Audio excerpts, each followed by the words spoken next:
Welcome to Must Have Missed It, the podcast about how James hasn't seen any movies.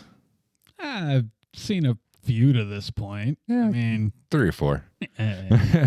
What's that famous movie you're always quoting, the ones you and your friends can't stop referencing? There's a really good chance James has never seen it. That's also probably true. But that's why we're here. I'm forcing James to watch a whole lot of movies that I think he probably should have seen already. I'm Josh, and I have a regurgitative reaction to mistruthin'. And this is my co-host. I'm James, and I will not eat one iota of shit. Regardless of how many iotas of shit you're willing to eat, please subscribe to the YouTube channel and the podcast on Spotify, Apple Podcasts, wherever you get them. We're also on TikTok. We're not very active there, but we're there. Fucking try. Come find us. We're there. Also, you can follow us on Instagram at Must Have Missed It, on Twitter at Must Have Missed It, and you can join the Discord. If you're an email and type, you can send us an email at musthavemissedit@gmail.com. So, what movie are we talking about today, James? Today, we are going to be talking about Knives Out. Knives Out. What did you know about this movie going into it? Dude, nothing. Absolutely nothing. I think I knew that it was a Rian Johnson film. Yeah. And that it was a whodunit. Yeah. That's it. Yeah. That's good. I mean, the less you know about this movie going into it, the more entertaining you'll find it, at least the first time around. Normally, I don't think these movies really lend themselves to rewatches, but I think this is one of the rare exceptions where you're going to pick up something almost every time you watch it that you probably didn't notice before, whether it's the baseball or any facet of the movie that, you know, the little details that are sprinkled throughout. They're everything in this movie gets paid off, and I think it's fantastic the way it does that. The reason I think we picked this movie is because Knives Out just did a run in theaters for Thanksgiving weekend. So yeah. The new movie is coming out December 23rd. I did the opposite of what I did on the 28 Days Later podcast there. That's pretty funny. So I can't wait for it. I'm a big fan of this movie. It's not a movie that I thought James necessarily would have seen. We actually came up with a new idea for the podcast where I kind of rate the movie on a scale of 1 to 10 of how surprised I am that James has not fucking seen this movie. Yeah. We thought it'd be cool. We try to touch on at the end, if I would watch this movie again. Mm-hmm. So I thought it'd be cool if we had, what scale of, how crazy it is that I hadn't seen it. Because some of these are going to be easy 10s. Yeah. So we figured we'd start by going back and rating the movies that we've already done. So starting with Prisoner of Azkaban, I'd rate that at like a 7. Okay. 7, 8, 7.5, I guess. Harry Potter being the phenomenon that it is, one of the biggest movie franchises in the world. It's a little surprising that you've never seen any of those movies, not Azkaban specifically, but any of the movies is pretty surprising. 28 Days Later, I'd say, is a solid 8. Not because I think the movie is especially famous, but just because that's the kind of thing I think you usually kind of seek out. Yeah. Train to Busan, those kinds of movies that aren't huge movies, but you've seen them because of the genre that it is. And then if E.T. is a fucking 10. How the fuck have you not seen E.T., James? I mean, you have now, obviously, but right. It was shocking to me that you hadn't seen E.T. Yeah, E.T., if you gave it anything less than a 10, I'd have something to say about that. Definitely have to question how the fuck have you not seen this meter? That's one that I know, and I'm sorry, I've seen it now, but that was one before that I was pretty ashamed of. That's a huge cultural blind spot, I would say. Yeah. This movie, I'd say, is like a 4, 5. Okay. It's not a huge movie, so I'm not shocked that you haven't seen it. Yeah. It's also not really, I think, the genre that you generally search out. I don't think it's not even the genre I generally search out. I was more attracted to it because it was a Rian Johnson film. I love Brick. I love Looper. We'll talk about The Last Jedi eventually. But Yeah, so I'm a big Rian Johnson fan. He directed Ozymandias, which I think is the greatest episode of Breaking Bad of all time. So I'm a big fan of his work. He also directed The Fly. Is that right? Yeah, the episode The Fly, which, is a much maligned episode of the show, which I think is very unfair considering what he had to work with. That episode is underrated as fuck. To get that episode made. I'm a big people talking in a room person, which will not surprise people who follow this podcast as they continue to listen to me to tell you what my favorite scene is generally going to be the emotional scene where it's just two characters delivering, either sometimes exposition, but mostly it's related to the character relationships or the story or the theme. Those tend to win best scene for me. Yeah. So I don't think I remember what I was talking about. I mean, not to get on a tangent, but just real quick, you put me on to One Night in Miami. Yeah. And that's very much people talking in a room. Literally people talking in a room. That is the entire plot of that movie. Favorite movies. Like that movie is so fucking good. Yeah. I mean, the performances, of course, in that movie are very good. And, who the people are talking in the room is also very important as far as that movie goes. Yeah. But yeah, I mean, I love those scenes. The Cersei Robert Baratheon scene in season 1 of Game of Thrones where they're talking about their marriage, which is not anything that ever happens in the book. You don't get a point of view from either of those characters in the first book, so it's entirely made up for the show. But that scene does so much to explain who those characters are and the world that they exist in and what their relationship is. And it's just amazing. And those scenes really, they go a long way in my eyes. Yeah. So I guess we'll get started on Knives Out. The movie was originally conceived by Rian Johnson after he completed his feature film debut Brick in 2005. He started talking about the idea of doing an Agatha Christie-inspired mystery around 2010. It was what he was going to work on after he finished Looper, which came out in 2012 and is fucking awesome. Just in case you haven't seen it. I have actually seen that one. Yeah, so we will not be doing an episode on that because James has actually fucking seen this movie. Go figure. After completing Looper, however, Johnson went into negotiations to direct the second movie in the Disney Star Wars trilogy, which he eventually agreed to do. He spent most of 2015 through 2017 writing, directing, and promoting some movie called Star Wars The Last Jedi. It more or less flew under the radar, and no one has any strong feelings about this movie whatsoever. Also, James hasn't seen it. If you want to know where I stand on The Last Jedi, feel free to hit us up on Twitter at musthavemissed or email us at musthavemissedit@gmail.com, or just wait for the inevitable episode. It's going to come at some point, I promise. What are we talking about? Oh, yeah, Knives Out. Rian Johnson began writing the film after finishing the press tour for his absolutely not at all divisive Star Wars movie. Spent 7 months working on the script. It was inspired by classics of the mystery and comedy mystery genre, including Murder on the Orient Express, Death on the Nile, Gosford Park, and Clue. I have only seen Clue of those movies. I've never seen any of the other ones. Wait, Clue is a fucking movie? Yeah, man. Based on the board game.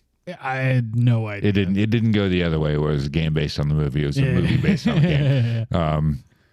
That's why it gets referenced. I think that's why it gets referenced. You'll hear me reference it in a little while. Yeah.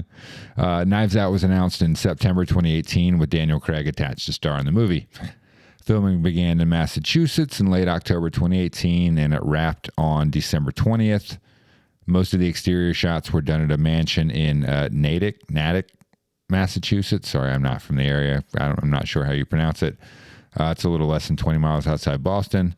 A lot of the interior shots were actually filmed in the Ames Mansion in Borderland State Park, Massachusetts. The name of the movie is taken from the title of a Radiohead song. Johnson, a Radiohead fan, obviously, thought it would make a great title to a murder mystery, so he decided to use it. Otherwise, the song has absolutely nothing to do with the movie. The cast of this movie is absolutely stacked, like racks on racks on racks. Yeah, it's so many fucking stars. It's absurd.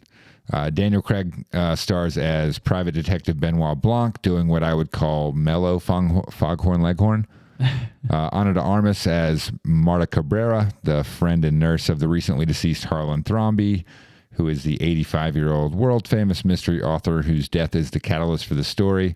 He is played by Christopher Plummer in what would be his last performance of his storied career before his death in 2021. Jamie Lee Curtis stars as Thrombey's daughter, Linda Drysdale, one of the least worst of the Thrombey clan, but definitely a condescending egomaniac. Don Johnson as Linda's unfaithful and more overtly racist husband, Richard Drysdale. Captain America himself, Chris Evans, as the incredibly entitled douchebag Hugh Ransom Drysdale. Toni Collette as the free-spirited leech-like widow of Harlan's deceased son, Neil. Catherine Langford plays her fake-ass liberal daughter, Meg. We have Michael Shannon as Walt Thrombey, Harlan's underachieving youngest son, who clearly has anger management issues. Ricky Lindholm plays his wife, Donna Thrombey, who probably watches a lot of Fox News. Jaden Martell plays their son, Jacob Thrombey, who, we'll come back to that. Literal Nazi. Yeah. Edie Patterson plays Fran, Harlan's definitely never sober housekeeper. Lakeith Stanfield is Detective Lieutenant Elliot, who has to play the straight man among this entire ensemble, which is very unfortunate. If you've ever seen Atlanta, Darius is the most hilarious character in the show. It's just kind of a shame that he didn't really get jokes in this movie, but It is what it is. Frank Oz as Alan Stevens, Harlan's lawyer. Kay Cowan is Harlan's mother, Juanetta Great Nana Thrombey, who is so old that no one even knows how old she is. Noah Segan is a self-professed big fan of Harlan Thrombey, Trooper Wagner. The score was composed by Nathan Johnson, who is Rian Johnson's cousin. They previously worked together on Brick, The Brothers Bloom, and Looper. The score's solid. I mean, I won't say the majority of the tracks are super memorable necessarily, but for this style of movie, I think it was pretty much perfect. I don't have any complaints about the score of this movie. Big on strings, big on piano. I mean, those are kind of, and woodwinds. I mean, that's just kind of crack to me. So I really enjoy the score to this movie. I mean, I'm not going to drive around my car listening to it, but it's really good. Knives Out premiered at the Toronto International Film Festival on September 7th, 2019, and it was followed by a theatrical release on November 27th. It made $165.4 million in the U.S. and Canada. Its worldwide total was $311.4 on a $40 million budget. The screenplay for this film was nominated for both an Academy Award and a BAFTA for Rian Johnson. He ended up losing both to Bong Joon-ho and Han Jim-won's masterful Parasite. What can you do? Here's what you can do. Stay tuned for the eventual Parasite episode, because that will definitely be a thing. Yeah. It's a movie I've been hyping to James for well over a year. Yeah, I mean, since I first saw it, not long after it came out, I was like, bro, this movie, you got to see this movie. Oh my God, this movie. Does everybody remember a couple episodes ago when we were savaging the look of 28 Days Later? What an ugly movie, yada, yada. Well, that's what you get when you shoot on digital cameras. And if you want a movie that looks like it was shot on actual film, then you have no choice but to shoot on actual film. It's like movie law. Or is it? Surprise, motherfucker. I won't spend a lot of time on this, but Steve Yedlin, the cinematographer on this film, probably understands how cameras work as well as anybody on the planet today. The look of this movie is absolutely fucking incredible. When I found out it was digital, I could not believe it. So take that, Christopher Nolan. Sorry, Chris Ryan. Big fan. Guys, The Watch, great podcast. Before the release of Knives Out, Rian Johnson talked in interviews about having ideas for other mysteries featuring Benoit Blanc. And after the success of this film, Netflix decided to get in on the action and bought the rights to 2 sequels for $469 million. Yeesh. The first of which, Glass Onion, just finished its limited run in theaters, as we were discussing earlier, and will premiere on Netflix on December 23rd. Okay. Can't wait. Let's go. More Benoit Blanc. We need that in our lives. But enough about this movie. What the fuck is this movie about? What is it about? We open on the Thrombey house, a giant mansion on a lot of acreage that looks like it could be the house that Clue takes place in. Definitely the kind of place where someone either already has or will eventually be murdered. Oh, for sure. This is the home of Harlan Thrombey, the incredibly successful mystery author. His housekeeper, Fran, is carrying his breakfast to his bedroom. When she can't find him there, she heads up to his library attic area where she finds him dead from a slit throat. Surprise, motherfucker. The police have ruled it a suicide. We pick up a week later with his nurse, Marla, clearly distraught over the death of Harlan. At breakfast, her mom insensitively points out that Harlan recently died from a slit throat while trying to get Marta's sister to be more sensitive about the fact that Harlan just died from a slit throat.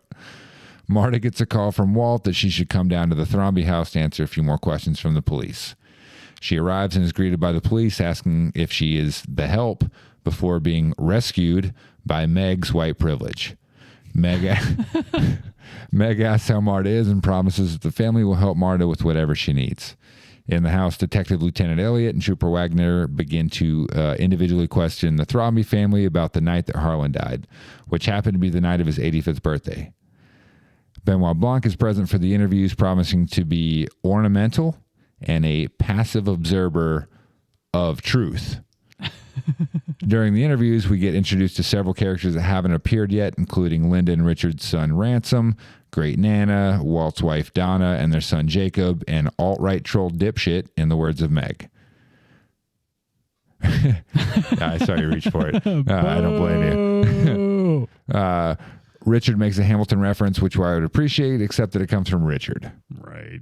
Benoit's questioning reveals that several of the Thrombeys have possible motives for wanting Harlan dead, and also reveals that they are all liars. Joni's been cut off because she was double dipping into Meg's tuition money, stealing hundreds of thousands of dollars. Walt was fired by Harlan from the publishing company on the night of the party. Before the party, Harlan confronted Richard about his infidelity and promised to tell Linda if Richard didn't do it himself. And Ransom and Harlan also got into a loud argument that Jacob overheard parts of while he was masturbating in the bathroom. Eventually, Benoit gets to Marta and begins asking her a few questions. It turns out that Marta has difficulty with lying. It literally makes her sick. He confirms his suspicion that Richard is having an affair when Marta denies it and then almost immediately vomits. Elliot tells Blanc that all of these theoretical motives are weak sauce, and Blanc explains why he's even there, which is he has literally no idea who hired him. Just envelope full of money and information on the case, so he was like, hey, I'll check it out. They go over the details of the timeline as they understand them, which go as follows. The stairs are creaky and Linda is a light sleeper, so she knows that the stairs were only used 3 times that night. The first time is when Joni goes upstairs when she hears a ka-thunk from Harlan's library/attic. Harlan tells Joni that they knocked over the go board and sends her away. 10 minutes later, she hears Marta leaving, which is around midnight. 15 minutes later, she hears Harlan coming down the stairs for a snack before Walt sends him back to bed. Meg comes home around 12:30 and goes straight to bed. Walt and Jacob go to bed shortly after. Harlan is presumed to have died between 12:30 and 2 a.m. Sometime later that night, Meg is awoken by the dogs barking outside.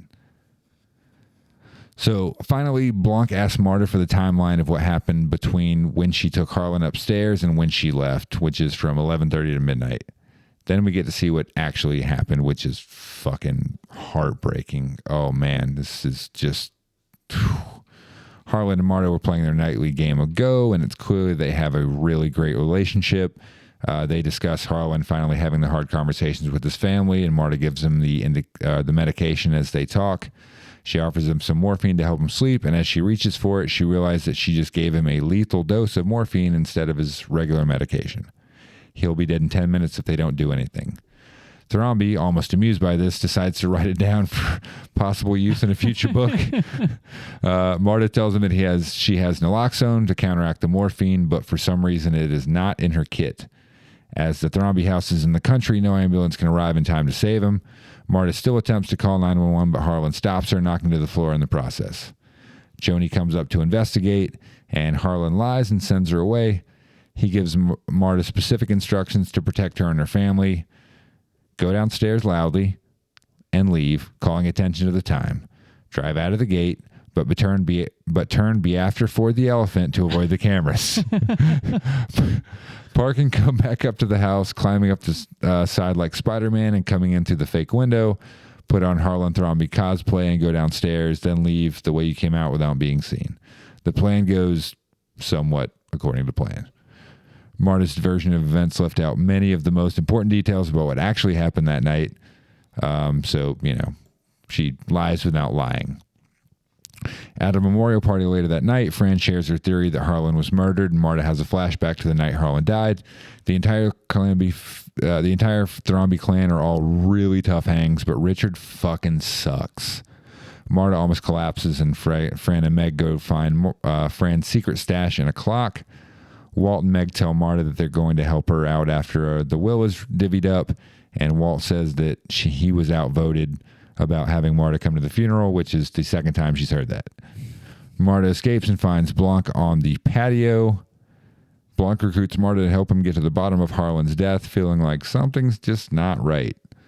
Marta tries to get out of it, telling Blanc that none of the family are murderers, but he insists.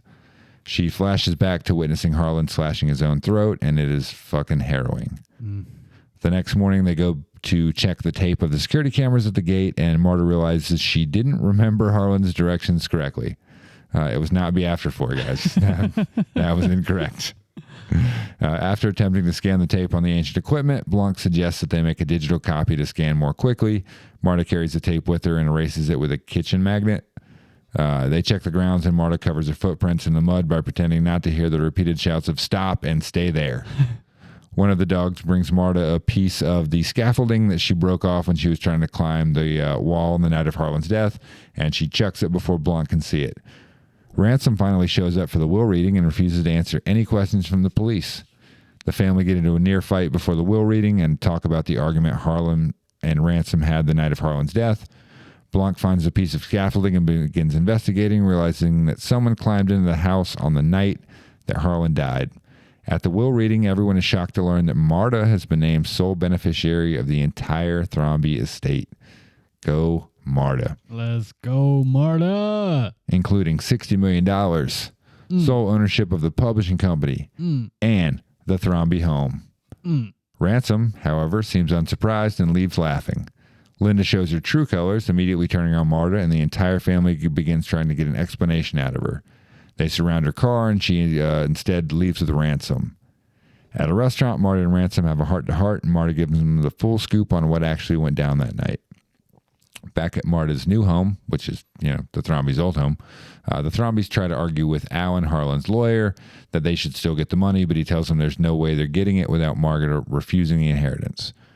Ransom agrees to help Marta out of trouble to spite his family as long as he gets his inheritance. Meg calls and tries to guilt Marta into giving back the inheritance, and Marta agrees to go along with Ransom's plan. The next morning, she wakes up to a media circus as news of the will is spread. Blanc consoles Great Nana for her loss and asks her what she saw the night of her son's death. Marta tries to sneak out of the house, but Walt confronts her threateningly. She turns the tables on the conversation and slips away from him, finding an unmarked envelope. It contains a blackmail message, which she takes to Ransom. Trustworthy guy. He recommends that they go try to obtain the evidence to protect Marta, but they discover that the coroner's office has been burned to the ground, arriving just after Blanc and Elliot. Marta discovers an email that gives her a meeting time and place with the blackmailer, but Blanc spots her fleeing from the coroner's office and follow her. She tries to evade him, and it seems like she has, but they pull up right behind her in what Elliot describes as the dumbest car chase ever. Great Nana apparently ratted out Ransom, so Elliot takes him into custody for further questioning. Blanc and Marta ride together to the police station to exchange info, and Marta stops to run a quick errand. She goes to meet the blackmailer and finds Fran overdosing on morphine. Fran says, "Copy, stash," and "You did this, won't get away with it." And Marta freaks the fuck out. But because she's a good person, she calls an ambulance in hopes of saving Fran. Fran is taken to the hospital, and Blanc gets a call from Elliot that Ransom has ratted out Marta. Marta gives the doctors her number to call in case anything changes with Fran, who is in critical condition. Marta explains everything to Blanc on the ride over to the Thrombeys, and where Marta intends to tell him the entire story. Meg seeks forgiveness for being a terrible, two-faced fake friend, but inspires Marta to realize where Fran hid the toxicology report. She gives it to Blanc, who reads it and stops Marta from confessing. He then berates the Thrombey clan for being the shitty fucking people that they are. And also he says the thing. Knobs out. And announces that Marta is going to keep the inheritance. Fuck you guys. And also that it's his professional opinion that Harlan committed suicide. Blanc has finally put it all together, and he summons Ransom to explain his realization. Ransom knew that Harlan had changed his will and decided to leave everything to Marta, so he snuck back into the house after he left to switch the medications, leading to Marta giving Harlan the lethal dose of morphine. He also took the naloxone to make sure the plan would succeed. He did this knowing that if Harlan died of the heroin overdose or the morphine overdose, the Slayer rule would kick in and nullify the changes to the will. But again, because Marta is a level 99 white mage, she knew instinctively which vial was the morphine, which means she never gave Harlan a lethal dose.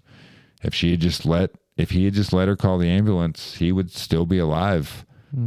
His desire to protect his friend is what cost him his life. It's very sad.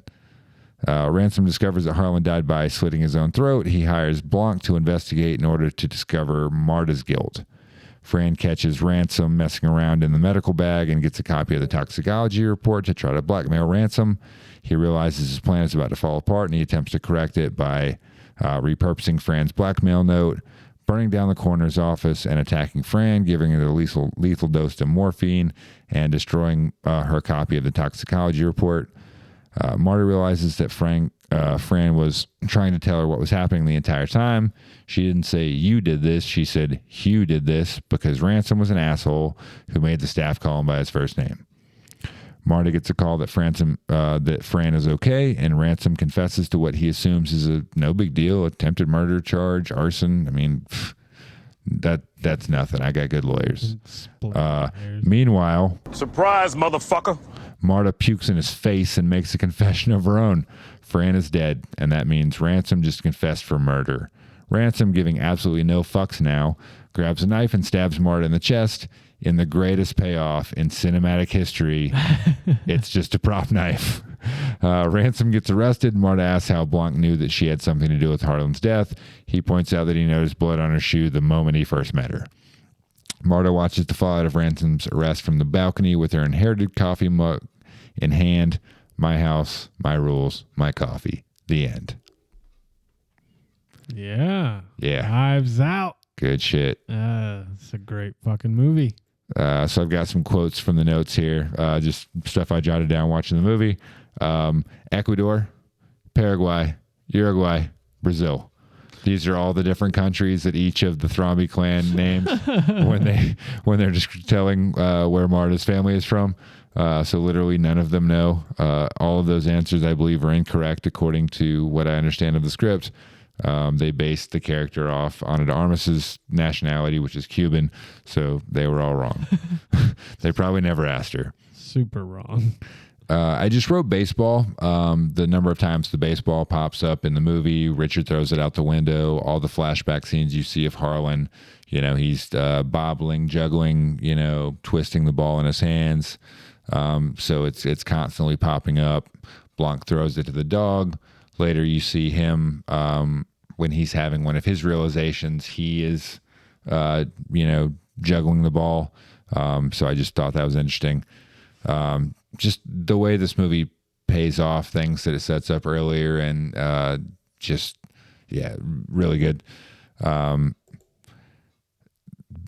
On the rewatch, like I said, this movie is really good. I don't think a lot of movies of this style are worth watching more than twice, but there are still things that I've seen this movie 5 or 6 times and I'm like, oh wow, I didn't notice that, just little stuff. But Benoit noticing the blood on Marta's shoes, if you on the rewatch, you will literally see him look down at her shoes, make a puzzled expression, and then continue the conversation. So it's fantastic. Also in that scene, one of my favorite quotes in the movie is Marta with "I just want to get some scope." Yeah. I just love that. It's her trying so hard to get out of that situation. It's so funny. I really love the Harlan Thrombey quote. He's talking about Ransom and how similar they are, and this is what I was talking about with the payoff a moment ago. He's talking about Ransom, and he says he's playing life like a game without consequence, so you can't tell the difference between a stage prop and the real thing. And having that payoff at the end where he stabs her with a fake knife is just absolutely perfect. And then maybe my favorite quote from the entire movie, which I will try to do justice to here. Please forgive me for butchering this. What were the overheard words by the Nazi child masturbating in the bathroom? Great stuff. Oh man, fantastic. Oh, that was pretty good. It was a good bit. It was okay. It was all right. What you got? So I think one of the things that we both agree on, if you don't agree to this, then I guess we're watching a different movie. This movie doesn't waste a second.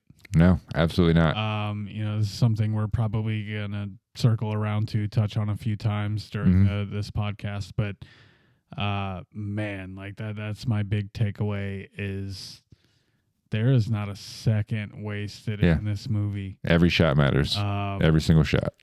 But quotes from the notes, I got just a couple things that stuck with me that were just, I mean, God, they hit me right here.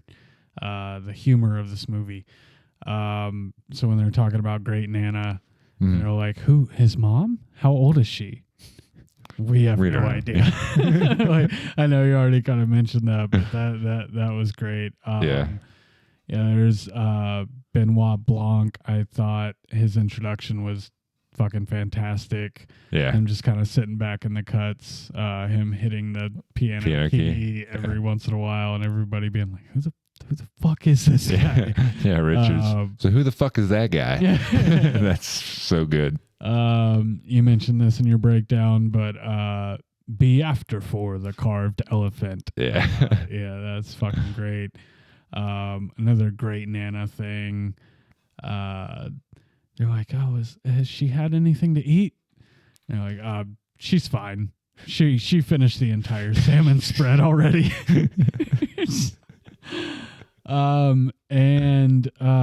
not really a quote, but just a note that I jotted down. Trooper Wagner in this movie is absolutely underrated. Yeah. That guy is so fucking funny. Yeah. It needed a character like that. Yeah. To balance out Lakeith Stanfield's character. Really enjoyed him. Yeah, so Noah Segan actually is a frequent collaborator with Rian Johnson. He was in Brick, he was in Looper, he's in this, so they've worked together several times. Segan has talked about, when they were on Brick, they just became really good friends, and, every time he is able to find a role for him in the movie, he definitely makes sure he can. So, really, really funny performance. His fanboying is pretty good. Oh, yeah. Also, maybe this is, I don't know if this was a quote that was meant to be just like a, what the fuck are you saying? Or if I just don't understand, and forgive my Benoit Blanc, but physical evidence can tell a clear story with a forked tongue. What the fuck does that mean? Oh, I think what he's saying is, you can look at the picture and it tells you what happened, but not the circumstances by which it happened, which is kind of the whole point of the movie is that, Harlan kills himself in the movie, but he does it because a certain thing happens, because he feels like it's the only thing he can do in the situation, and that's kind of what he's saying is like, yeah, like obviously based on the evidence, this is what happened, but like I think there's more to it than that. I think he lost me at forked tongue. Yeah, it's a biblical reference, obviously. Yeah, the serpent who lies, and yeah, exactly. Word. So yeah, it's saying. Thanks for clearing that up, because I was like, what the fuck is he talking about right here? I think what would really make things a little more clear is a little bit of a bourbon, maybe. I think so. I think it's time for a bourbon break. Let's take that bourbon break.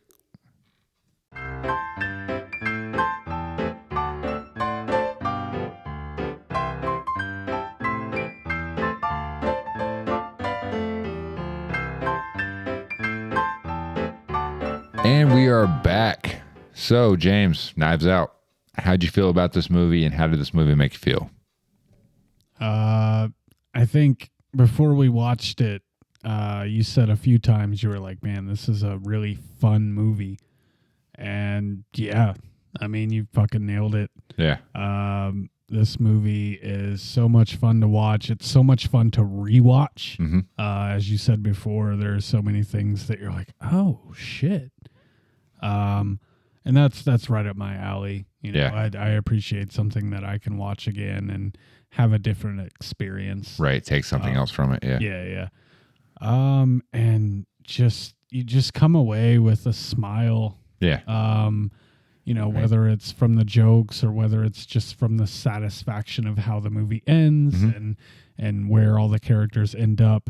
A lot about this movie is dark, but you still come out with a feel good. Yeah, feeling. It's that walks that balance very well between dark comedy and being very hopeful, especially with the ending.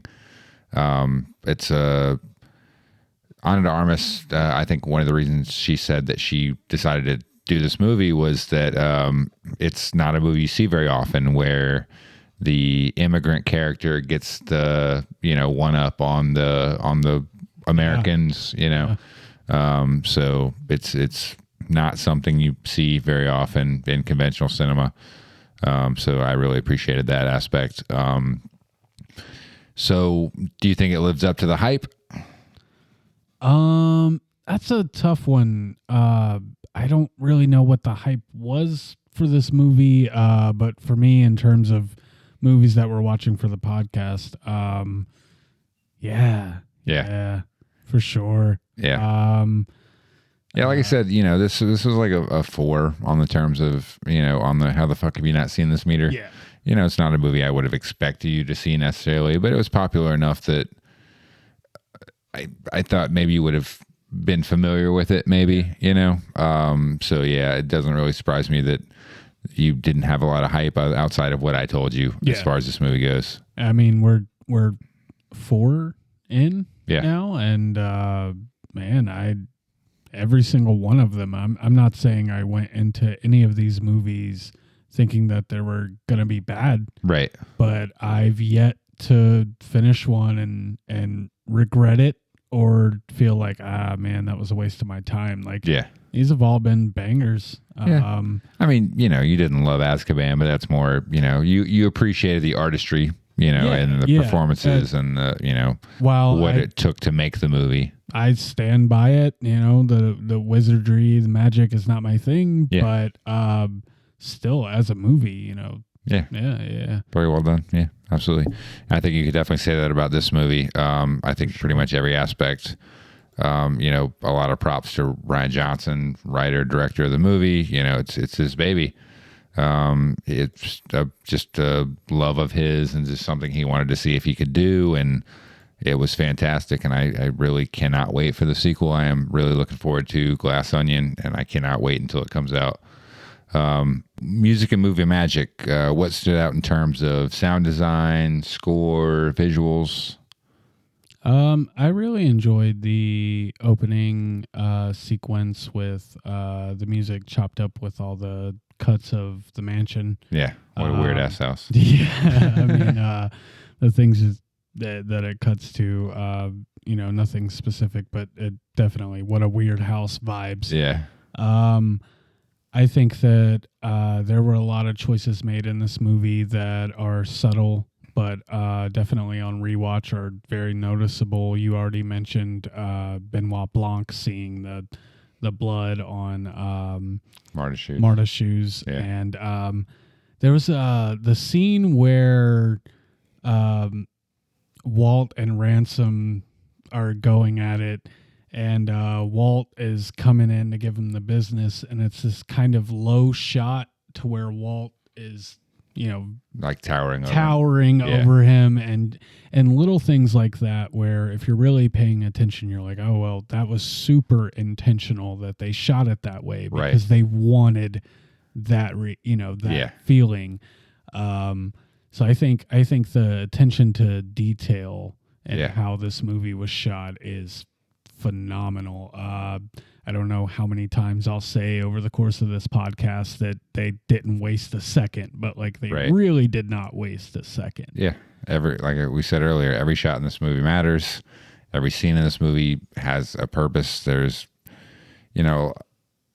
I think when we did 28 Days Later, I think my least favorite scene, my complaint was that just didn't serve any function. It didn't need to be there. It didn't serve the character. It didn't serve the story. It was a pointless scene. Yeah. And there's no scene in this movie that you can say that shouldn't be there. Yeah. That doesn't exist for a reason. You'd be hard pressed to find a moment in this movie that doesn't have a payoff or doesn't connect, but yeah, I think for me, that's it. It's a very tight film. Yeah. Yeah. Was there anything that didn't work for you in this movie? That was hard. Yeah. Again, not feeling like a second wasted. There wasn't a whole lot. When we get into awards, there's maybe a nitpicky thing, but watching it twice already, it's really hard for me to be like, that didn't do it. With Azkaban, there was something. With 28 Days Later, there was the grocery scene. With, there's always something, but this one was hard. I can't tell you. Yeah, and again, this isn't a perfect movie. This isn't the best movie ever made. It's just a very enjoyable, like James said, tight movie. Yeah. For a 2-hour and 10-minute movie, like there's just no second wasted, and that's just very rare in movies. Directors, especially writer-directors, tend to get indulgent and, do things just because it's the thing they like to do. Yeah. And I don't think you really get much of that in this movie. Every shot is kind of meticulously planned. If you're seeing something, there's a reason you're seeing it. It will probably be paid off later in some form. I don't think there's much that this movie sets up that doesn't later pay off. Yeah. I mean, from lines of dialogue to things that happen in the movie, I think it's just very perfectly plotted. I agree. So I guess we'll go ahead and move into award season. Yeah. Award season. We'll start with scenes. James, what's your favorite scene in this movie? Okay. I struggled with this one. I was in between two. But I'm going to go with the scene where Marta accidentally injects or thinks that she accidentally injects Harlan with the deadly dose of morphine. I think that this scene has phenomenal acting. The moment where you see Marta's face when she realizes what she's done, is absolutely gut-wrenching. Oh, yeah. As you mentioned earlier, Harlan's desire to just protect his friend. He just without hesitation goes straight into what can I do? I mean, he comes up with that plan like on the spot. Yeah. I mean, this is the mystery novelist, and he's definitely a person that's quick to come up with ideas, but just the fact that he's like, all right, this is it. So what can I do for you? Right. Like I said earlier, the reason he died is because he wanted to protect his friends. You feel their connection in that scene. Yeah. I am so hard pressed to find a moment in the movie that was better acted than that scene between those two, who I think are probably the two best performances in the movie. Yeah. Maybe I'll regret saying that later. But yeah, for me, it's that. I will save my honorable mention until you do yours. I'm going to lead with honorable mentions. My first honorable mention is the I guess we'll call it the eat shit scene. Okay. Not the will reading necessarily, but the scene that leads up to that. The scene where they discuss, what Jacob overheard in the bathroom, yada yada, leading up to the infamous eat shit, eat shit, eat shit. Yep. You definitely eat shit. Yep. Yeah, that is such a funny scene. The fight between Richard and Walt is hilarious. Exactly what you would expect from those two, right? I would say. Right. Chris Evans just oh my God, impeccable in that scene. I'm a big fan of the douchebag version of Chris Evans, like fantastic, I mean, Captain America, it's fine. You know what I'm saying? I have no issues as Chris Evans, Captain America. It's serviceable. There's no flaws with it, but the douchebag version of Chris Evans is so fucking good, man. Give me more of that. Yeah. Also, shit, what was the other one? I've forgotten it. Unfortunately, we have the same favorite scene. Oh, really? Yeah, Marta mixing up the medication scene is my pick as well. Like you said, it just really shows you how deep their relationship is, the bond that they have. Also, that's the only, I guess, kind of time you really get to see Harlan being playful, not being serious and, grandfatherly and things like that. You get to really see his personality when he's, around someone that he considers a friend. But yeah, just a fantastic scene, a lot of heart. I mean, this scene is the heart of the movie. When she realizes that she does not have the naloxone, like, oh man. And then Harlan making the decision to protect her instead of trying to save his own life. It's just the most emotional scene in the movie. For sure. And we've discussed in previous podcasts, that's kind of a thing that does it for us is the heart, the emotionality of some of these scenes. And I guess I'm really not surprised that we have the same one there. I'm not that surprised. Least favorite scene. You want to go or you want me to go? I guess I'll start. For honorable mentions, I have nothing. For least favorite scene, I have nothing. Ooh. Again, I'm not saying this is a perfect movie. I just don't think there's a single scene in the movie that is necessarily less important than any other scene or less impactful to the story or the mystery or the emotionality of the movie. Or the comedy of there's no scene in this movie that I'm like, this movie would be fine if this movie wasn't, or the scene wasn't in it. Yeah. So I couldn't pick one, man. Well, so much for controversy. I'm just going to read exactly what I have here. I don't have one. As I've said before repeatedly, this movie does not waste a single second, and I had so much trouble picking out a least favorite scene that I just can't. Yeah. Like, I'm sorry to cop out. Fuck, dude.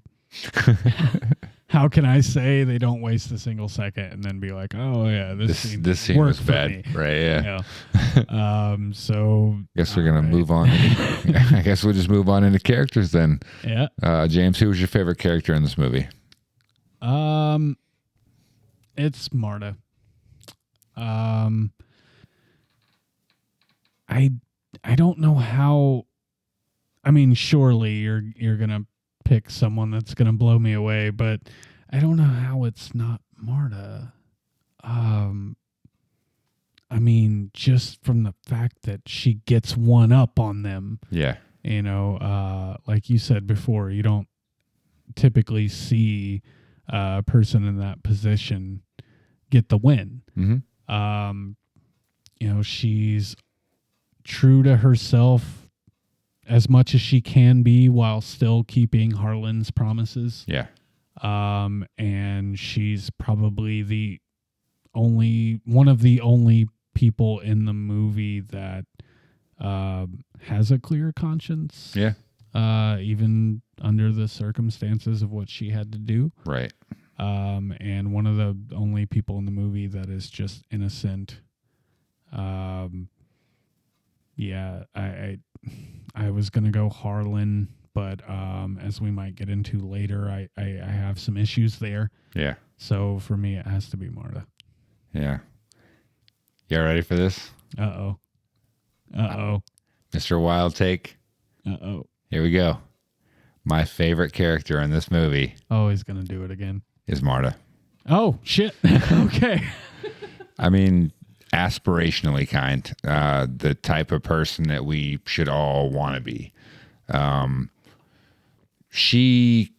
getting emotional just starting to talk about this. It's weird. Sorry about that. So she comes across Fran dying of a morphine overdose. And she has a decision. Based on the information that she has, Fran can basically put her in prison probably for the rest of her life. What would be in Marta's best interest is if Fran died. Yeah. You know, that Marta gets the inheritance. She doesn't have to worry about what's going to happen to her mom and her sister. She gets to keep living her life. I mean, she gets to improve her life, you know. She does not make that choice. She makes the opposite choice. So she puts her personal freedom in danger. She puts her family essentially in danger to save a friend. You know, I don't think her and Fran were super close necessarily, but they were friends, you know. But I don't think it matters that they were friends. I think she would have done it for a stranger, you know, and that's really to me what makes Marta just, you know, the hero of this movie. I mean, obviously she's the hero because she's the protagonist, but I mean, like, she's a literal fucking hero in this movie. Yeah. So, yeah. Oh, Josh, you never fail to have the words that I just that exactly. Least favorite character, who you got? Oh, Jesus, just Thrombey. No, but I had to narrow it down, and it's Ransom. Yeah. The fact, you know, Walt points out, you know, you relate to the funeral, or he didn't even show up, right? Or was he didn't late? even show up. No. Yeah. He was at the house, putting the naloxone or getting the, covering his tracks. Yeah. During the funeral. But he's early to the will read. Right. Need I say more? Yeah. That guy's a piece of shit. Even after the fact, even after his father dies, he spends all of his time trying to ensure that he gets what he needs. Yeah. Or what he wants.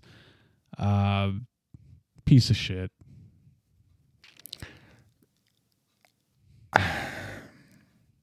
Oh, God. I feel like there's like kind of just a fundamental difference on how we view characters in movies, or maybe just a difference in how we interpret the category.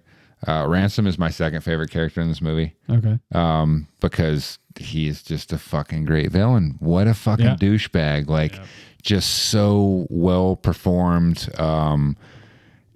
And he's almost convincing as the, you know, I guess the knight in shining armor, so to speak, that comes to save Marta from the situation that she's in. You almost believe, because again, Captain America, that, oh man, okay, he's the one that doesn't suck. You know, he's just doesn't want to deal with his family's bullshit. He sees through it, blah, blah, blah. He's the good one. And then, you know, you get the swerve and you're like, oh shit, like, what a fucking great villain. I love the Ransom character. Again, you know, as a person, fuck that guy. I would not want to hang out with him. He seems like a total fucking dick. But in terms of a character in the movie, I fucking love him as a character. I see what you're saying. Yeah. My least favorite characters are, it's really tough to narrow it down between these two. They're kind of similar but opposite. So I'm going to go Richard Meg. Richard, obviously a piece of shit, clearly racist. He's kind of like the opposite of Meg, who is secretly self-serving and a little racist. Yeah. And, it's I don't know. It's really hard for me to draw a line between who I think is worse in terms of characters. I think they both fucking suck, and I wouldn't want to spend a minute with either one of them. Yeah. Favorite performance? Who you got?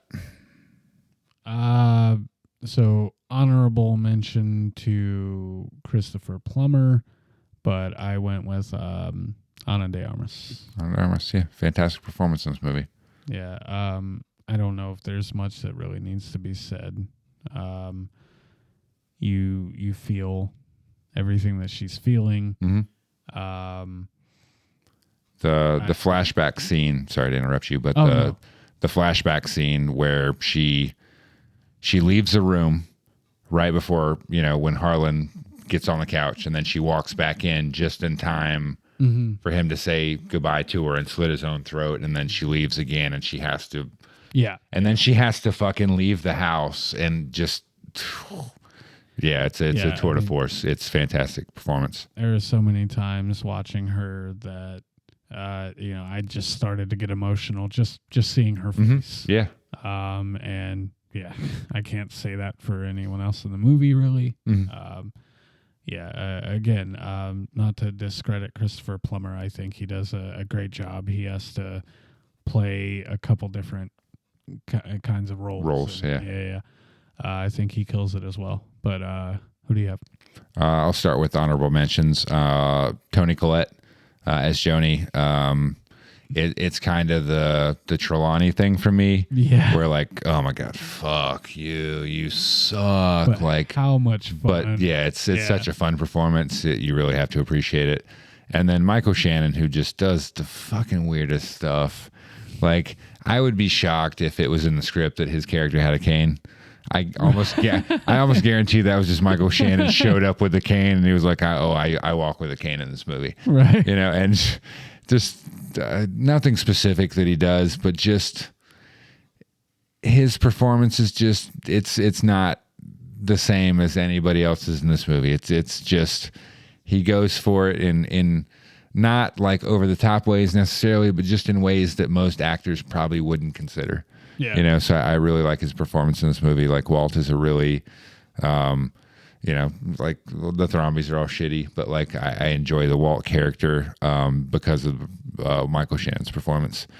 Ana de Armas also incredible in this movie, but I'm going with Christopher Plummer. Just the Marta scene, the medication scene, just. He's doing so much in that scene, man. It's incredible. It almost seems like he's senile in the beginning of the scene, the way he's acting and stuff like that. Obviously he's intoxicated, whatever. Yeah. But like, and then the switch just flips when he realizes how serious the situation's gotten, and just the performance that he gives from the moment that he finds out that he knows he's going to die, not actually, unfortunately, until the last line he delivers before he slits his throat is just some of the best acting I saw that year. Fantastic performance. It's a shame we didn't get more performances from Christopher Plummer, because that's what he was still pulling off at the end of his career. So incredible. Oh, here we are. This is, damn it. Okay. Yeah. Least favorite performance, Sarah. What you got? So we gotta go back to least favorite character, and again, it's so hard to pick something when you feel like everything in this movie was so well executed. So I'm gonna preface this with like I had to reach to find something. Yeah. But really my official answer is nothing. Edie Patterson, the performance. So when Marta finds her in the abandoned laundromat or whatever that is, and she's laying on the ground and she's, giving the "you did this" and all that. A little bit of me felt like that was kind of cringy. Yeah.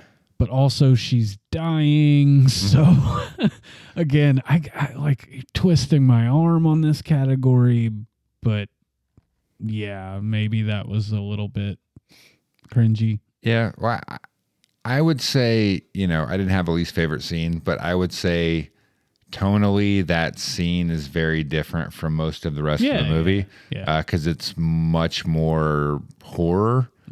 I would say, the spider crawling across her face and stuff. I mean, it's very horror inspired, whereas the majority of it is more, Agatha Christie, murder mystery kind of thing.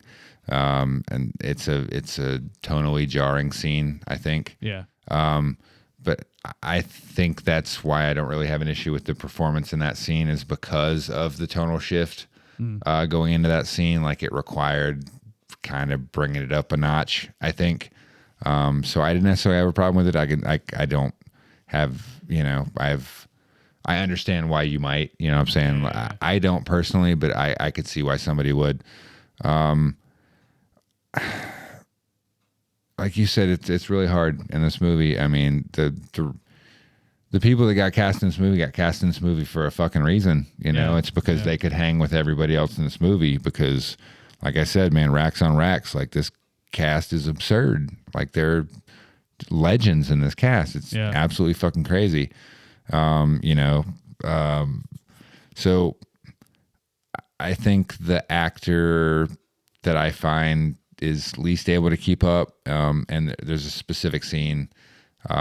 It's going to be Don Johnson as Richard Drysdale, and the scene I'm referencing is the scene where he is being interrogated by Elliot or Blanc. I'm not sure who's questioning him in the moment, but he's lying about his conversation with Harlan, and he's like, "Oh yeah, it was Harlan's mother. He was going to put his mother in a home, and Linda was always against it." I just thought the acting was really obvious in that scene. Like, there's a lot of really subtle stuff in this movie, and that was not subtle at all, and it just kind of stuck out to me a lot. Again, I don't think it's a bad performance or a bad scene. I just don't think John Johnson's performance in that scene is quite on the same level as most of the actors throughout this movie. See, I took that as like that was the intention, right? Like, so that you could clearly see that he was lying. But I think you could have done that more subtly than his performance. Like, it was just kind of face. Too obvious. You know what I mean? Because I think you also need to sell the audience on the idea that his lie was convincing to someone. And his lie was not convincing to anybody based off the performance that he gave in that scene. I got you. Like, obviously he's not fooling Blanc, because Blanc sees right through him to begin with, but he's obviously fooling Elliot and he's fooling Wagner. So, it just doesn't read as a convincing performance. Yeah. I think is my issue. But again, it's a minor critique of one specific scene in the movie.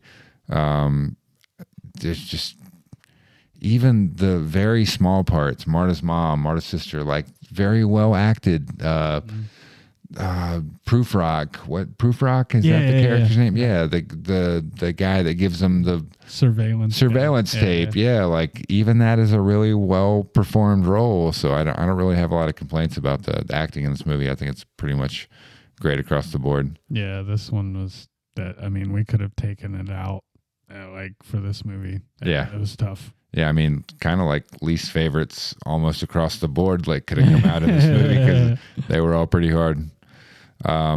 Coolest hang, who do you have? So when I look at this category, we kind of think about, like, who would you want to hang out with, maybe have a beer with.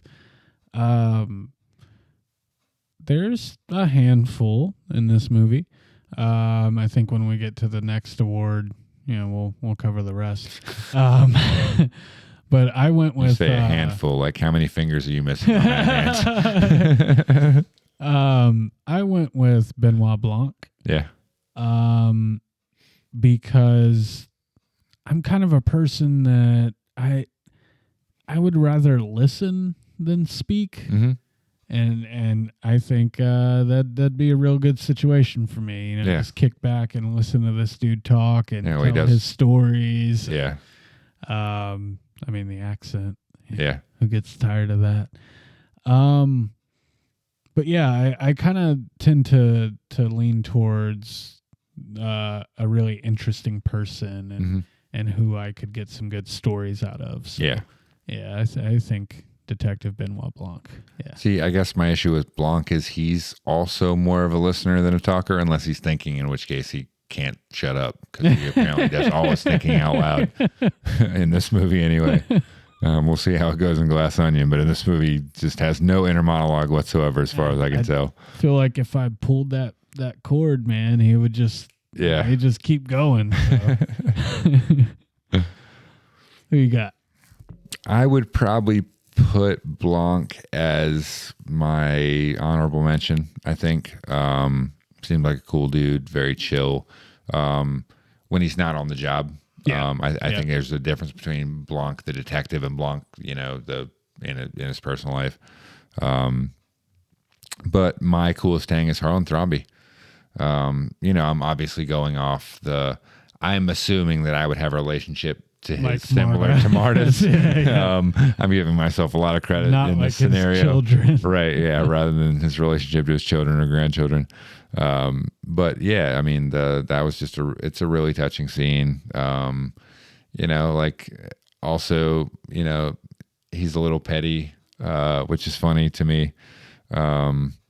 Just seems like a really good guy. Maybe if he hadn't spent the first 85 years of his life being a terrible parent, then he wouldn't have to try to make up for it on his deathbed. But that has nothing to do with me. We're just having a beer or, sharing some morphine, whatever. The good stuff. So can we not call it the good stuff right now? That was great. So I would definitely hang out with Harlan Thrombey. Who's your toughest hang? Again, I'm going to do the thing where I just read what I have. So Joni, Richard, Jacob, Ransom, Meg, Walt, fuck all of them. I would not be caught dead hanging out with a single one of these people. It was very hard for me to narrow it down to just one, honestly. If I'm ranking them, Richard is probably towards the top, followed by Jacob. But just so many of these characters are tough hangs that just the lot of them, man. Like I fuck all of this. Yeah. So I'll do what you did, and I will read what I have written down. For toughest hang, I have the Thrombey clan, but Jacob most of all. Fuck that kid. I mean, they're all absolutely terrible in their own specific ways. Again, Meg incredibly fake, Linda fake, also condescending, very narcissistic. Richard just has a middle-aged white man's confidence. I'll say that for sure. But never mind. We won't get into that. Joni just oblivious. Just pretty much the whole family. Yeah. Basically, if your last name is Thrombey or was at one point Thrombey and you're not Harlan, go fuck yourself. Yeah. Terrible people. Yeah. Every single one of them. All trash. Fucking Donna. Fucking Walt. Ugh. All of you. Fuck you all. Top Bop. What you got for this? I don't feel like there were a lot of choices, but I particularly enjoyed the opening sequence where you get all the shots around the mansion. Mm-hmm. I think my honorable mention would probably have to be the end piece. Yeah. Where you get the scene where it ends with Marta on the balcony. Yeah. But yeah, I think the beginning was really well done. Oh yeah. I think it sets the tone for the movie pretty well. Yeah, that's what I have as well. Knives Out is the name of the track. There's a longer, different version later in the movie. So both of those are my two favorites. Just the strings, the way it comes in with the strings. I mean, it's great. Really sets the tone for the movie, sets everything up very well. Like I said, I enjoy the soundtrack a lot. The score is very good, but it's not the thing I'm going to revisit necessarily. Yeah. It's great but unremarkable. If that sounds like faint praise, I don't mean it to be that, but it's not super memorable. Like the songs aren't going to stick with you because the music is just there to drive kind of more the plot, I think, than the emotionality. It's like the anti-John Williams kind of, where it's not really telling you how to feel so much as like it just is the music that should be in the scene. Yeah. And pardon my dad joke, but the music is very instrumental in this movie. Good stuff. So yeah, we both have the same one on that. No surprise. Best fit. What's your choice for this? All right. Hopefully we have some variation here. For me, it's Great Nana Thrombey. Really? Yeah. I think I just couldn't get over it. Something about it each time that she was on screen, man. Yeah. I was just like, oh shit, that's a dope fit. But all jokes aside, how about that one? Honorable mention to Marta in her, what I decided to call her homie clothes, in the end scene where she's on the balcony. And really it's because of what I think the clothes represent. Yeah. I think that the clothes represent her comfort in the decision that she's made, and her stepping onto the balcony with the mug, you know, total power move. So honorable mention to that. But really, I struggled with this one. It was hard to find a best fit. Yeah, I won't say I struggled. I would just say that I didn't pay attention. I was not thinking about the sword when I was watching the movie. So I kind of had to scramble to find an answer for this award. So I went with Ransom at the Will reading. I would rock that, man. Like, I don't, again, not a fit I'm sure I could pull off, but that cable knit sweater, like the off-white, it's not white. It's like the off-white kind of ivory, with that jacket and the scarf. Like, what a fucking great look, man. Yeah. Like, it just screams, I'm a rich fucking douchebag. And, well, I'm not a rich fucking douchebag. I wouldn't mind people thinking I was. So yeah, that's definitely my favorite fit in the movie. Honorable mention to Benoit Blanc, who's just incredibly well dressed throughout this entire movie. Yeah. His tan coat, the tan one, fucking great jacket, man. Fantastic coat. So we've arrived at the weirdest of our awards, the John C. Reilly Award. Who in this movie, if you could replace him with John C. Reilly, would you choose? If there was a person in this movie I thought that would come up twice, I definitely wouldn't have thought it would have been this person, but Great Nana Thrombey. I gotta say, I don't want to say that I thought you would choose that, but I did kind of think you would choose that. I was like, what's the James's pick there is out there? And I was like, I don't think he'll go with that. I'm sorry. It gives me the giggles. Yeah. Oh, yeah. I mean, it'd be very funny. Ransom? Just you back already? Just right there. That's great. So I think my sweet spot for the John C is generally a character that you see often enough to appreciate that it's John C. Reilly, but not so much that it overwhelms the movie. I don't know. Well, that's not true, really, because E.T. was not even in the movie. I would say Azkaban would be at best a cameo. I don't even think it would be a cameo for 28 Days Later, how short he would be in that movie. But this would be, not a sizable role, but you'd see him often enough that you'd be like, oh, yeah, John C. Reilly's in this. Is great. So I'm going with Trooper Watson. Yeah. I think Wait. that's a...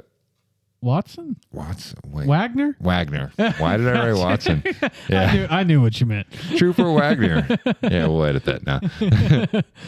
I'm going to change it on the outline like it matters now. Yeah, so I'm going with Trooper Wagner. I don't know why I said Watson. Yeah, I just think that would be a really good role for him. I think the actor's fine in the role. Like, I don't have an issue with the actor or want to replace him. I just think that's the kind of role that I'm looking to fill this with. And I think his interpretations of the line readings would be really fun. I actually, out of all the John C's we've done, I actually think that one, that would fit. Yeah, it wouldn't be super distracting. Fit. Yeah, exactly. Yeah. I was like, wow, I think this is actually like a legitimate John C for the first time. Yeah. For me anyway.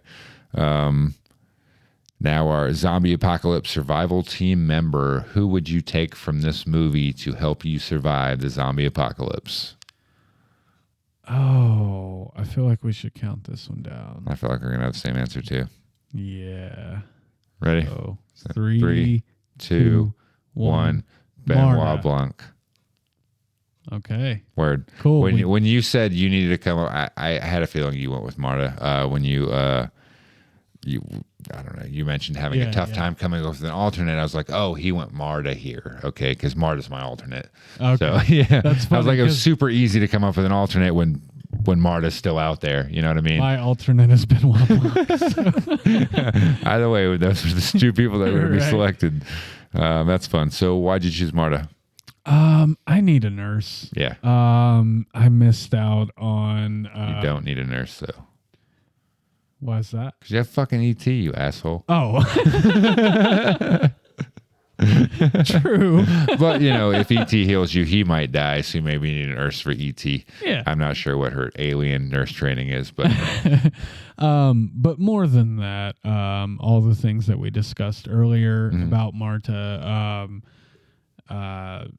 just a good person. Yeah. Someone that you can rely on, someone you don't have to worry about going behind, someone you don't have to worry about stabbing you in the back. She's going to be there for you. She's going to do everything she can. She's going to make the right decision, even if it puts herself in a bad place. So yeah. Ultimately, it just comes down to the person that she is. But yeah, so Benoit. So Benoit, I consider Marta for the nurse aspect, but I do also have Selena on my team, and she has training, a little bit of medical training, and she's a chemist, so I felt like that kind of fills that role for now on my survival team. Blanc, I think, fills a vital role as I build my team. Because one thing I would definitely say about Blanc is, he is an excellent judge of character. He knows exactly who a person is. I won't say within seconds of meeting them, but, if they give him enough, he will figure out who that person is. Right. And that seems invaluable, in the beginning, apparently, it's just me and my team, but as we encounter other people and other groups and things like that, I'm going to need a guy like that can go, you can't trust them. Yeah. Or these seem like good people, because I'd like to think I'm a good judge of character, but my recent experiences have told me that maybe I'm not. So, it's good to have that person that I can rely on to help me make those judgments. And he's just a very observant person, may pick up on things that the rest of the team didn't notice, create opportunities for us that we wouldn't have been able to pursue otherwise. So I just think he's be a very, very valuable member of my team. Yeah, for sure. All right. And we come to the final category, the final award, which is MVP. I feel like there aren't a lot of choices for this, so I wouldn't be super surprised if we had the same person here, but I'll let you go first. Who you have for MVP? Yeah, I think this one is kind of obvious. I think it has to be Rian Johnson. If you have someone different, like, great. Yeah. I do have an honorable mention to Ana de Armas. Yeah. Again, her acting is just out of this world. You know, the movie is what it is now. So, if you try to say, you know, someone could have acted it better, you know, that's your opinion, but I don't think so. Yeah. Well, even if someone could have acted it better, there's no one I would rather see in a movie than Ana de Armas. I'm just saying that's my personal preference. I don't know what to tell you. But I think it has to be Rian Johnson. We're going to talk about how well the movie is written, how well the movie is directed, and I mean, come on. You know, it's the guy that did it. Comes down to him. Yeah. Again, if you have someone different, like, I'm all ears. That I want to hear it. So I had it narrowed down to two names. Because you chose one of the two names, I'm going to go with the other one just to be a contrarian. I'm going to go with Steve Yedlin, the cinematographer of this movie, because again, I just can't put into words how amazing this movie looks. Like I said, when I found out this was shot digitally, it didn't seem possible. There's just one of the big differences between digital and film is that film creates a lot of imperfections, and there are things that depending on the type of movie you're making, you don't want those. If you're making Avatar, if you're making 300, you don't want that shit. Yeah. You want it to be exactly how it's supposed to, exactly how you're shooting it is how you want it to look. You know, you've chosen the specific lighting, you know, which you do in every movie. Don't get me wrong. Even on film, you're choosing the lighting and things like that. But what allows them to pull off this movie is that digital doesn't require nearly as much light as film does. Like, film requires a fuck ton of light. You know, we have 2 lights in this room right now because we're filming digitally. So it's nothing to get the light levels that we need because of the way we're filming. If we were filming on 35 millimeter, we would need lights there and there and there. You know, it'd be a very different situation because you can't really bring the light up in post when you're filming analog, you know, on actual film. But the little details, the halification is the effect that you see on objects when, you know, a warm light source is coming through the film. So, you know, when you see light coming through a window and you see the halo effect around the actors and the objects in the scene, like, that's not something you see in digital films. And just the amount of expertise that was put into that, I've never seen anything like it, and it's just so fucking impressive to me. Yeah. I mean, again, not to diminish Rian Johnson, who, again, I'm a huge fan of in general. You know, the script for this movie is fantastic. You know, Yedlin obviously filmed it, but, you know, they worked in close collaboration on. Johnson was pretty specific on what he wanted the shots to look like, and, you know, Yedlin made it happen for him. That's kind of the DP cinematographer's job, is to give the director the shots that he wants to see, and I don't think you could have asked for more perfect looking shots than this movie has. It's fantastic. Yeah. Any closing thoughts on the movie? You kind of touched on this, and I'm really glad that you did. It's something that I wanted to mention, but my one major drawback with Harlan was I really want to feel for this guy, and I want to come away feeling that everything was just so tragic, and it was. Mm-hmm. You know, I don't want to, like you said, if there was a chance that he let Marta call the ambulance, you know, he could have lived, and that's tragic. But how the movie ends up, like, I just can't help but thinking, man, he just enabled these children and these grandchildren. I mean, he shit the bed for a long time, and he eventually woke up and he was like, I don't want to sleep in a bed covered in shit anymore. And unfortunately, he was already 85 when he made that decision. And it just that's the one thing that I just come away where I'm like, man. And I mean, I guess we can try to learn from that, if anything, because, oh man, like he let that ride out for so long. Yeah. I mean, literally to the very last day he died. Yeah. And that just, it just stuck with me. I was like, fuck, man. Yeah. Like those things that we hang on to, and that, we sometimes we should just cut those ties, and we don't. Yeah. That was a really strong feeling. Mm-hmm. I don't think it even set in until after my rewatch. Right. And I was just like, damn, like, took it to the grave. Yeah. Entitlement can be generational, and, I guess he had achieved a certain level of comfort that, he had earned, but his children took for granted. And, I get the impression that he was a little distant. It seems like it, based off of Linda's statement about you had to find a game to play with him, yada, yada. So I don't think he was the most attentive parent. We don't get any information about his wife or, the mother of the Thrombey children. So we don't really know what that dynamic looked like. But, I mean, again, just if you had been a little more attentive in the first 84 years, then, maybe you wouldn't have had to be in that situation at year 85. Yeah. So Knives Out, man. Would you watch this movie again? Yeah.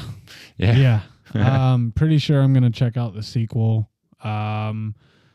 This is one that, again, it's so fun. Yeah. That, I could watch this again, give it some time, let me forget about it a little bit, and I'll be wanting to watch it. Yeah.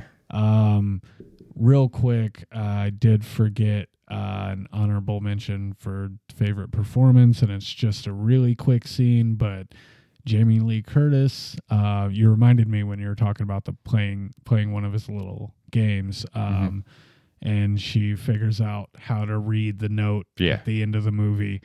Her one look that she gives Don Johnson's character, boy, like, I don't know. Oh, it was such a great fucking moment. Like, just her one look with that cigarette hanging out of her mouth was just like, I know everything. Well, and like I said, because this movie pays off everything, the next time you see Don Johnson, he has a black eye. Yep. Yeah. So, yeah. Yeah. It's oh, man, phenomenal. We could probably go on, but we shouldn't. So that said, we're going to go ahead and sign off. Again, make sure you subscribe to the YouTube channel. Make sure you subscribe to the podcast on Stitcher, Spotify, Apple Podcasts, wherever you get them. Twitter at Must Have Missed It. Instagram at Must Have Missed It. You can email the pod at musthavemissedit@gmail.com. Please do that. Join the Discord. You can find us on TikTok. I don't know why, but you can. If you try. It's pointless, but we're there. We appreciate everybody watching, and we appreciate everybody listening. We'll see y'all next time. Everybody be safe. Knives Out. Yeah, that's a podcast.